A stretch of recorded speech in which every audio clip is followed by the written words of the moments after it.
Hello, everybody. Welcome to my channel. How is everybody doing today? I'm doing good. And today we are going to cover about what's going on in Ukraine. And based on my readings, I feel like what really is going on in Ukraine actually is a massive land grab. Actually, I feel like Russia and the US are not enemies. I feel like they are actually allies. I feel like the whole world is a stage.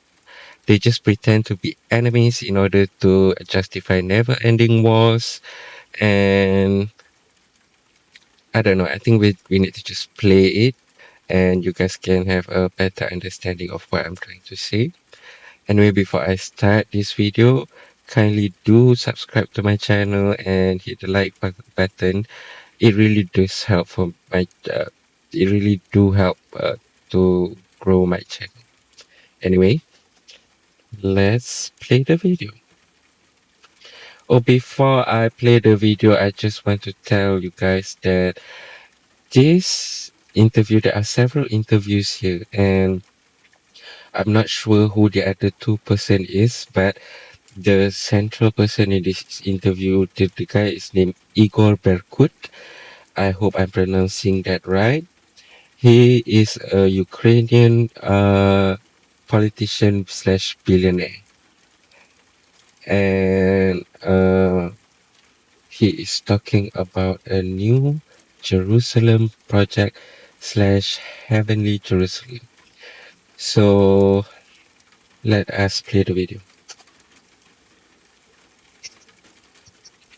Давайте все-таки вернемся к Украине. И здесь крайне любопытно, почему именно эта территория была выбрана еврейским народом для нового Иерусалима. Но прежде всего так сложилось исторически.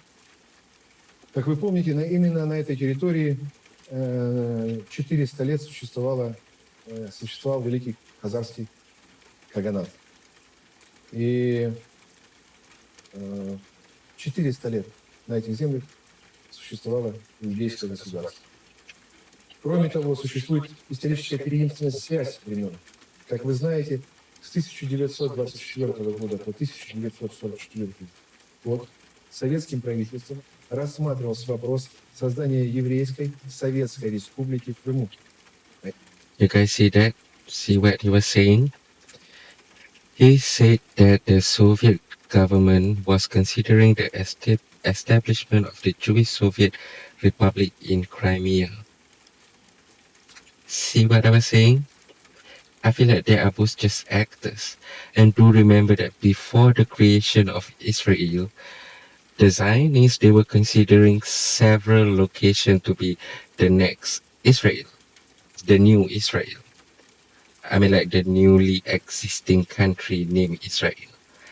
And Palestine was one of the territory considered, but they also considered Argentina and I believe Madagascar and also, according to him here, also in Crimea. So it's kind of funny how they say that is like their God's chosen land, their ancestry lands, but that wasn't even among the first consideration. Anyway, let's continue playing. Это рядом. И, как вы знаете, только конфликт новообразованного Израиля с СССР поставил на этом проекте крест. А так все шло к тому, что в Крыму будет еврейская автономия или еврейская советская республика. В 2014 году мы с вами делали интервью, где тогда было сказано в интервью в 2014 году, что ни война на Донбассе, ни ситуация, которая началась на Украине в 2014 году, не закончится ни через 5, ни через 10 лет. А закончится она только через 15 лет. Тогда было сказано 5 лет гниения, разложения, осыпания, разрушения. А следующие 5 лет фрагментация и разломы. И следующие 5 новые центры сборки. Это то, что я вам тогда сказал. В 2014 году все говорили, что АТО закончится через 2 месяца, через 3, через 4, осенью, в следующем году, под Новый год. В 2015 году говорили то же самое, в 2016 говорили то же самое, в 2017 говорили то же самое. Минский процесс, вот так, так. Крым вернется в этом году, в следующем году. И вот все эти многочисленные прогнозы. Единственное, кто со мной достойно спорил, это один из человек, который практикует каббалу, и который спорил мой прогноз каббалистическим прогнозом, что вот он в совершенстве знает каббалу, и с Украиной будет не 5 плюс 5 плюс 5, а 6 плюс 6 плюс 6. Но в любом случае мы выходим на 2029-31 год. You see that? 666. And he also mentioned Kabbalah, which is associated with Jewish mysticism. And then he goes on and said the number 666. I truly believe that what's going on in Ukraine right now is very satanic. Anyway, let's continue playing. А именно, для того, чтобы ВВП на Украине на душу населения стало соответствовать ВВП Швейцарии на душу населения, нужно депопулизировать население примерно в 6-8 раз. То есть основной принцип реформы. Чем меньше населения, тем выше ВВП на душу населения в расчете на одного человека. Это, скажем так, один из базовых якорей той реформы, которую мы собираемся провести. Отсюда выходит, что главный путь реформы – это неуклонное, постепенное снижение популяции в стране. Do you guys hear that? He wants a depopulation of the Ukrainian population. 4 to 5 million people. From, I believe, before the war started, the Ukrainian population was around 50 million population. So he wants around 4 to 5 million population, make it small. I mean, like, how sick can you be to want to have that kind of intention?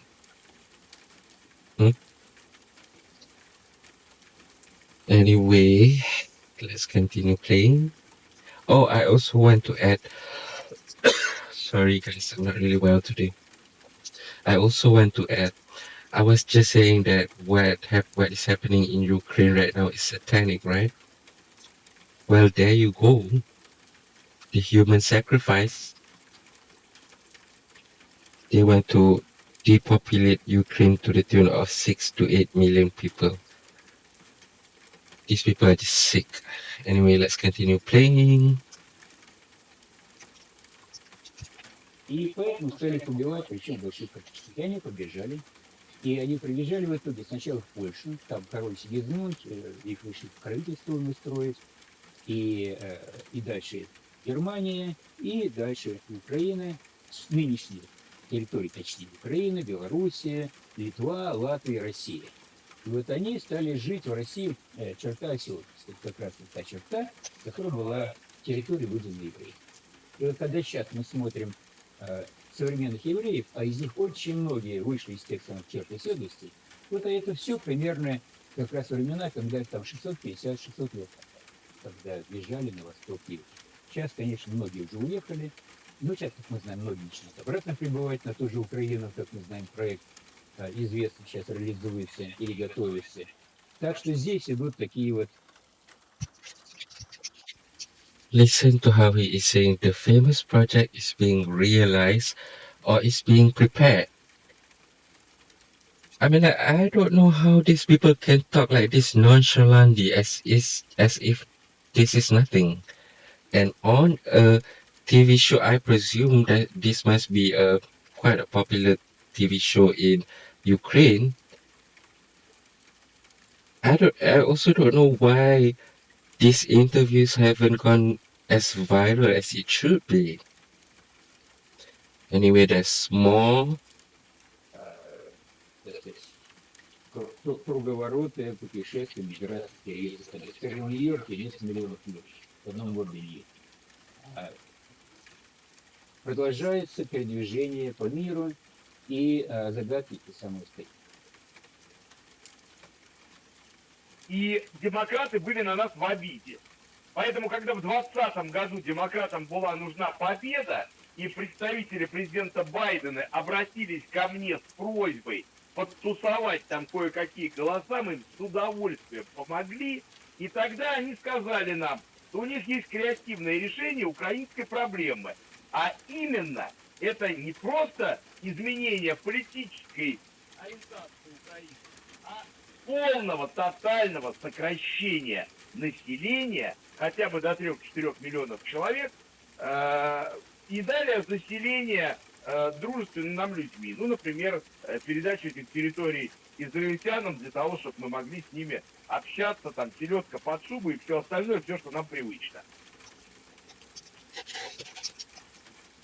Listen to that.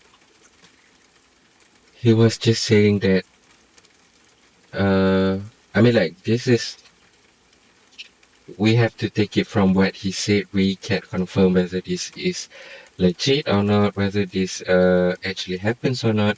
But if what he is saying is true, then I guess, and he's not the only one who's saying it, a couple of people already said that if what he is saying is true, then their plan is actually to move Israelis into Ukraine. I mean, like, that's crazy. And come to think of it, why is it the war in Israel and Ukraine, they both happen at around the same time? And I feel like the current state of Israel, in the Middle East, I don't see how they can survive for another 10 years, maybe not even 5 years, because all their neighbors hate them. I mean, like, who wouldn't with such a pariah state as your neighbor? Wouldn't you want them out? How many governments has the Israeli government and the US government toppled just to keep Israel satisfied? Hmm? And then I also want to share with you guys this thing. 1 second. So I found this report,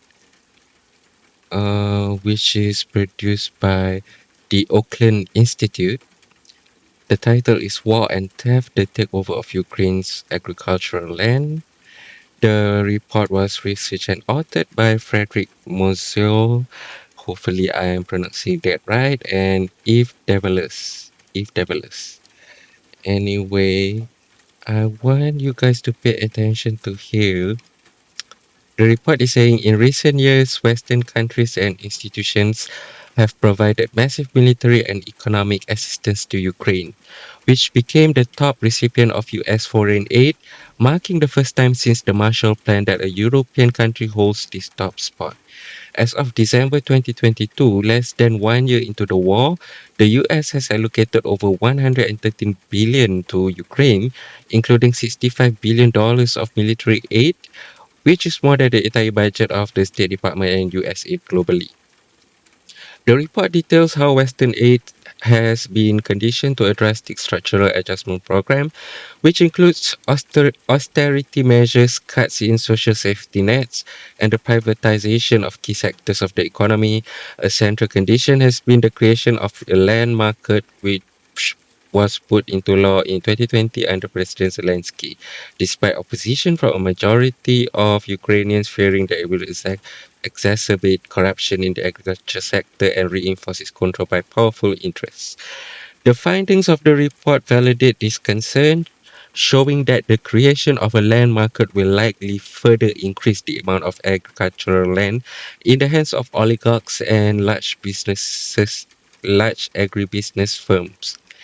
The latter have already started expanding their access to land, Colonel has announced plans to increase its land bank to 700,000 hectares, up from 506,000 hectares in 2021. Now, bear in mind, this is 2023. This report was produced in 2023. I believe that today in 2025, Colonel has already uh, increased its land bank to 700,000 hectares.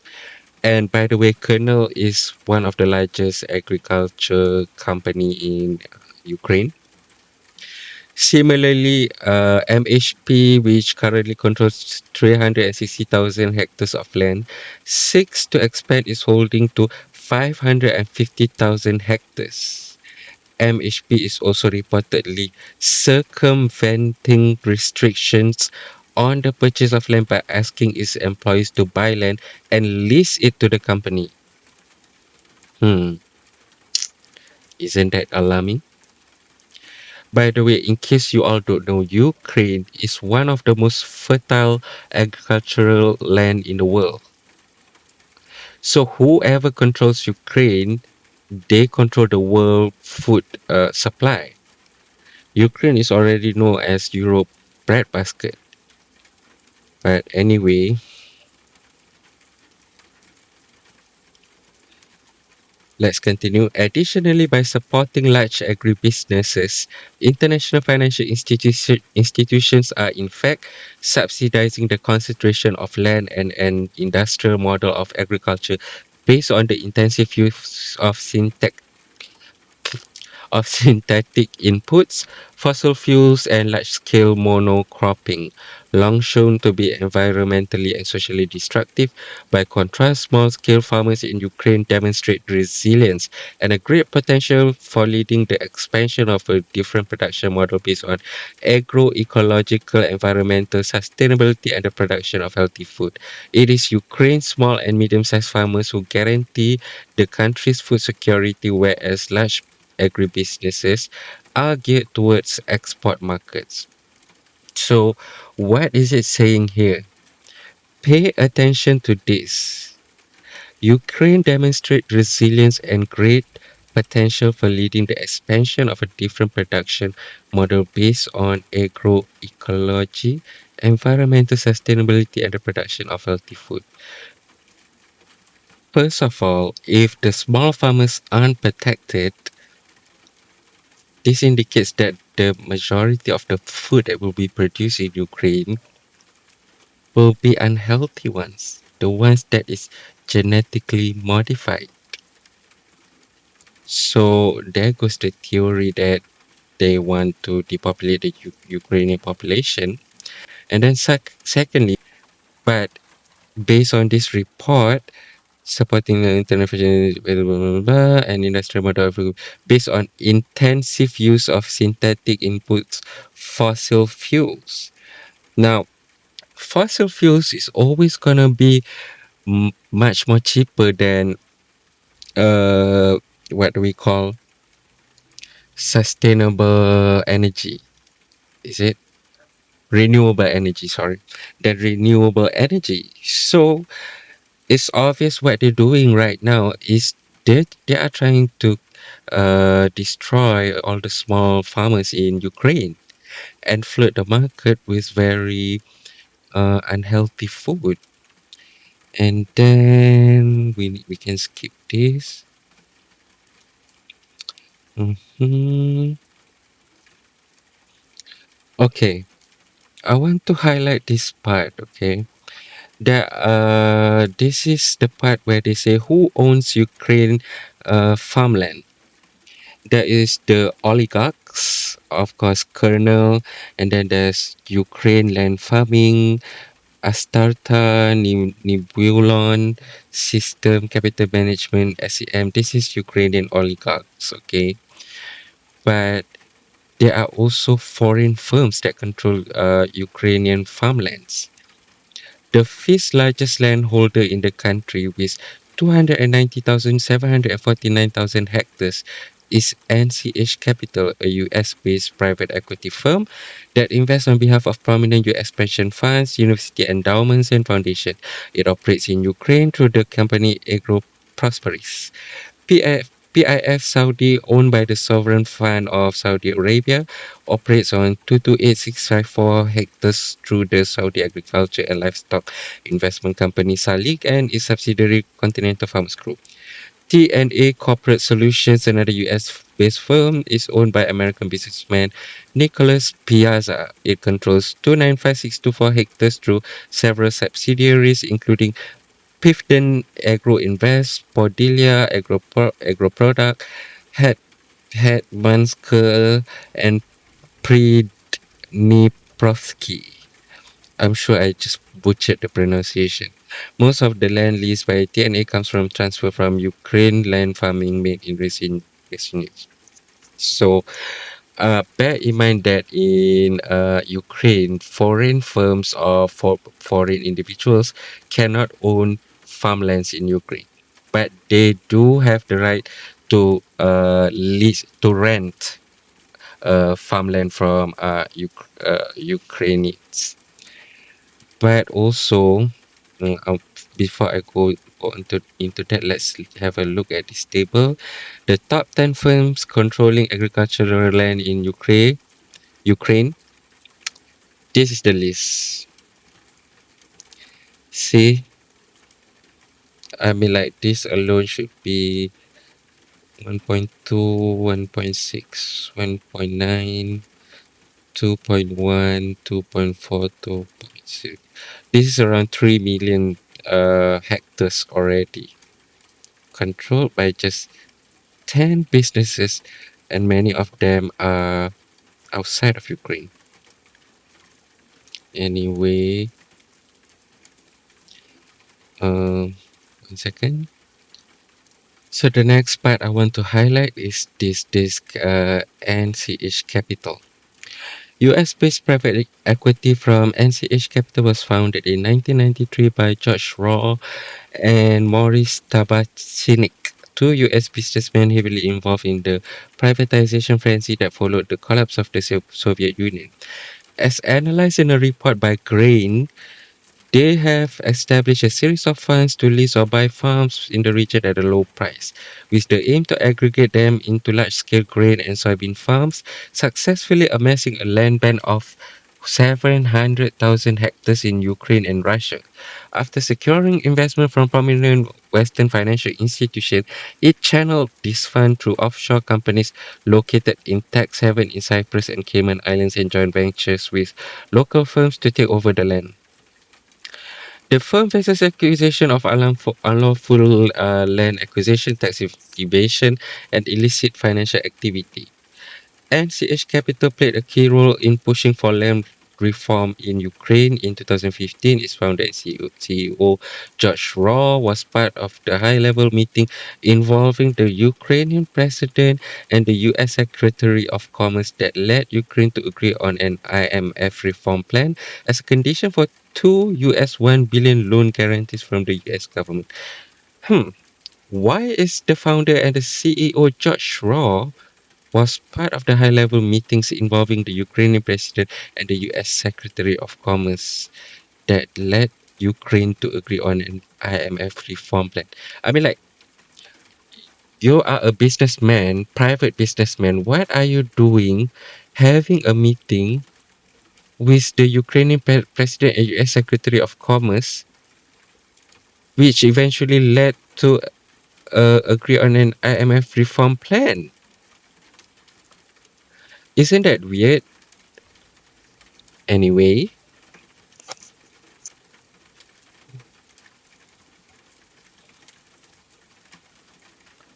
so 1 second. So we move on to who are the creditors. So here it says that beyond the shareholders and investors, who controls the largest landholding firms also depends on their level of indebtedness, which is very significant for some of the companies, providing creditors with some level of control over the firms and their assets. If a firm fails to meet its payment obligation, its creditors become entitled to take possession of its assets and sell them, essentially transforming into the owners of the company assets. In recent years, European banking institutions and the World Bank have been key lenders to Ukrainian agribusiness. Ta-da, ta-da!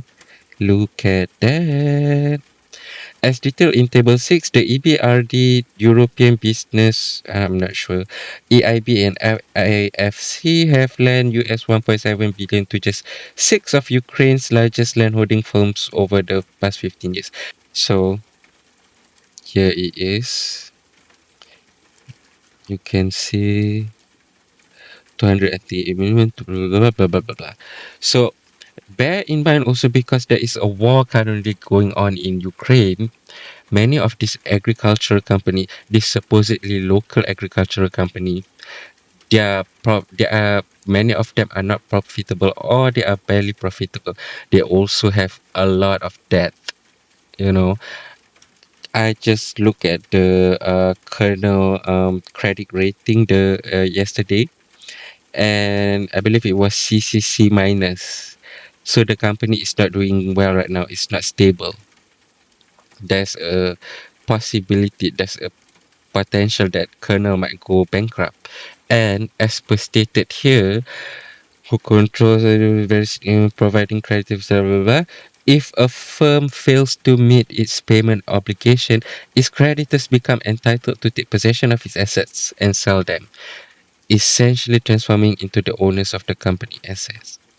You see, creditors become entitled to take possession of its assets and sell them. And who are the lender? Bank, EBRD, EIB, and IFC.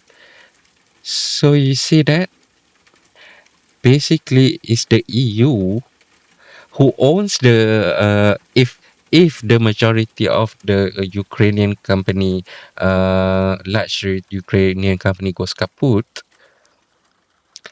it will be the EU that will own the large majority of land in Ukraine, right?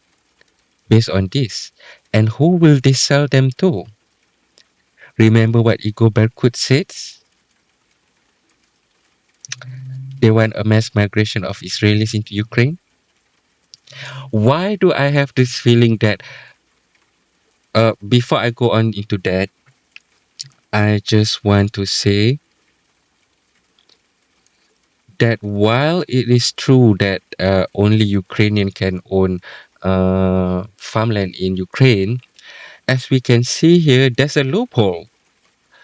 So if you are the creditors and the farmers or large farm companies fail to fulfill their obligations, they can seize this land. So there's a loophole here. And why do I feel like um, within the next, I don't know, 6 years, according to Igor Berkut forecast, within the next 6 years, that the majority of these Ukrainian large farm companies will go kaput? Hmm? And also bear in mind what is going on in Ukraine right now is eerily similar to what's happening in Palestine back in 1940, actually it's even before that, 1920s, 1930s, 1940s, where they were buying Palestinian lands quietly. You see the eerie similarities. Hmm? Like history repeats itself. I don't know, guys. I think people better start paying attention of what actually is happening, the layers that is happening in Ukraine. Don't just look at the what's happening at the front. Look at the layers. What's going on right now is very frightening. So let me simplify what my point is here. Okay, from A to Z. What I feel is happening is we are all living in a the world is a stage. That give them the standing ovation already. They did a great job at acting. Okay, Russia is invading Ukraine, doing the depopulation agenda. Okay, Israel and all of the Middle East are going to war, which will make it impossible for Israel to survive beyond the next 5 to 6 years. Okay, the large corporation they are quietly buying lands in Ukraine right now, eerily similar to Palestine, which, if you look back at World War II, what did they do? There was a war, and supposedly there was a genocide uh, uh, done to the Jews by Hitler, right? Which eventually led to the justification of the creation of the state of Israel. So now they have a war. And now they're gonna say, oh, these Arabs, they all hate Jews and then they want to destroy us and blah, blah, blah. And then they're gonna justify the creation of the new Jerusalem in Ukraine. I mean, like, it's obvious this is where it is leading to. By the way, this is just an opinion, don't come after me. But this is my opinion. If you disagree with me, you can debate. Anyway, I don't know, guys. I truly feel like this is really the end of times. I really feel like the Antichrist is going to come very soon, sooner than later. What is happening in the world today is very demonic, and at this point, they're not even afraid anymore. They're just publicly speaking about it. It's like they're trying to tell us, yeah, we're no longer gonna keep it a secret. We're just gonna talk about it publicly, and there's nothing you can do about it. I don't know. I feel like the future is bleak. Let's just all continue to pray and hopefully nothing. I hope, I don't know. I hope that the world does not come to an end. Anyway, if you like my channel, kindly please subscribe to my channel and also kindly like and comment on my video. Thank you so much for watching this video and see you guys in a few days. Bye bye.